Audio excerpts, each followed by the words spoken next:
ഇതായി രാവിലെ തന്നെ ഒരുങ്ങി കെട്ടി പോണത് എവിടേക്കെന്ന് വെച്ചാൽ മഞ്ചേരിയിലേക്കാണ് കേട്ടോ. അവിടെ എൻ്റെ ഫ്രണ്ടിൻ്റെ മോളെ നിക്കാഹാണ്. വെള്ളിയാഴ്ച ആയതുകൊണ്ട് തന്നെ രാവിലെ 9 മണിക്ക് പള്ളിയിൽ വെച്ചാണ് നിക്കാഹ്. പിന്നെ വീട്ടിലേക്ക് വന്ന് മഹറിടുക അങ്ങനെയൊക്കെയുള്ള പരിപാടികളും കാര്യങ്ങളൊക്കെ ഉണ്ട്. അപ്പോൾ രാവിലെ ഞാൻ ഈനുട്ടിൻ്റെ ഒപ്പം തന്നെ പുറപ്പെട്ടിട്ടുണ്ട്. അവിടെ ഞാനും ഇതുമാണ് ഫംഗ്ഷന് പോകുന്നത്. പിന്നെ എൻ്റെ ഹസ്ബൻഡിനെ വിളിക്കാത്തത് കൊണ്ട് തന്നെ മൂപ്പര് വരുന്നില്ല. അപ്പോൾ മൂപ്പര് എന്നെ ഞങ്ങളെയൊക്കെ ബസ് സ്റ്റാൻഡിൽ ഉണ്ടാക്കിയിട്ട് തിരിച്ചു പോയി. ഞങ്ങൾ ഇവിടുന്ന് ബസ്സൊക്കെ കയറി മേലൊക്കെ സ്റ്റോപ്പിൽ ഇറങ്ങിയപ്പോൾ അവിടെ ഉമ്മയുണ്ട്, പിന്നെ എൻ്റെ ഒരു ഫ്രണ്ടും വെയിറ്റ് ചെയ്ത് നിൽക്കുന്നുണ്ടായിരുന്നു. ഞങ്ങളൊക്കെ എല്ലാവരും ഒരുമിച്ചാണ് എൻ്റെ കല്യാണ വീട്ടിലെത്തിയത്. ഇവിടെ വന്ന് ഒന്നാമത് നിക്കാഹ് കൂടുക എന്നുള്ളതിലുപരി ഞങ്ങൾക്ക് എല്ലാവരെയും ഒന്ന് കാണാൻ പറ്റി, ഫ്രണ്ട്സുകളൊക്കെ ഒന്നുകൂടി ഒത്തുകൂടാൻ പറ്റി എന്നുള്ളതാണ് കൂടുതൽ സന്തോഷം. പിന്നെ പുതുപ്പെണ്ണിനൊക്കെ ഒരുക്കാൻ വേണ്ടിയിട്ട് ബ്യൂട്ടീഷ്യനൊക്കെ ഏൽപ്പിച്ചിട്ടുണ്ടായിരുന്നു കേട്ടോ. അതൊക്കെ എല്ലാ മണവാളൻ്റെ വീട്ടിൽ നിന്ന് തന്നെ ഏൽപ്പിച്ചിട്ടുണ്ടായിരുന്നത്.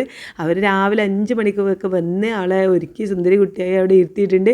പിന്നെ ഞങ്ങളിതാ സൊറയായി കച്ചറയായി. സത്യം പറയാമല്ലോ, ഞങ്ങൾ കുറേ കാലമായി ഒരു 4 മാസം 5 മാസമൊക്കെ ആയിട്ടുണ്ടാവും കണ്ടിട്ട്. എന്നാൽ ആ ഒരു കാര്യമൊന്നും ഞങ്ങൾക്ക് അവിടെ വന്ന് സംസാരത്തിലൊന്നും ഉണ്ടായിരുന്നില്ല കേട്ടോ. ഞങ്ങൾ ഇന്നലെ കണ്ട പോലെയാണ് ഇന്ന് അവിടെ സംസാരിച്ചിട്ടുണ്ടായിരുന്നത്. അടിപൊളിയായിരുന്നു. ഒരു വൈബ് തന്നെയാണ് അല്ലേ, ഒരേ വൈബിലുള്ള ആൾക്കാരാണ് ഞങ്ങൾ നാലാൾ. ആ ഒരു ഫ്രണ്ട്ഷിപ്പാണ്.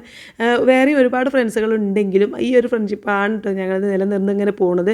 എത്രയോ മുമ്പേ ഇപ്പോൾ എന്താ പറയുക SSLC കഴിഞ്ഞിട്ട് ഇപ്പോൾ 26 വർഷം കഴിഞ്ഞു. അങ്ങനെ എന്താ പിന്നെ പുതിയാപ്പിള അവിടെ പള്ളിയിൽ നിന്ന് നിക്കാഹൊക്കെ കഴിഞ്ഞ് പുതിയാപ്പിള വന്ന് മഹറിട്ട് പിന്നെ അങ്ങോട്ട് ഫോട്ടോസ് എടുക്കലും പരിപാടികളും ഓരോരുത്തർ സ്റ്റേജിൽ കയറണോ ഫോട്ടോസ് എടുക്കണോ. അതിൻ്റെ ഇടയിൽ ഞങ്ങളും കയറി കുറച്ച് ഫോട്ടോസൊക്കെ എടുത്തു. പിന്നെ അതൊക്കെ കഴിഞ്ഞ് ഫുഡൊക്കെ കഴിച്ച് പിരിഞ്ഞു കേട്ടോ. ഇതിൻ്റെ വലിയ വീഡിയോ നമ്മൾ ഇന്നലെ ഇട്ടിട്ടുണ്ട്. കണ്ടിട്ട് ഇഷ്ടപ്പെടുകയാണെങ്കിൽ എന്തായാലും സപ്പോർട്ട് ചെയ്യണം കേട്ടോ. അപ്പോൾ ഇന്നത്രയേ ഉള്ളൂ. ബൈ.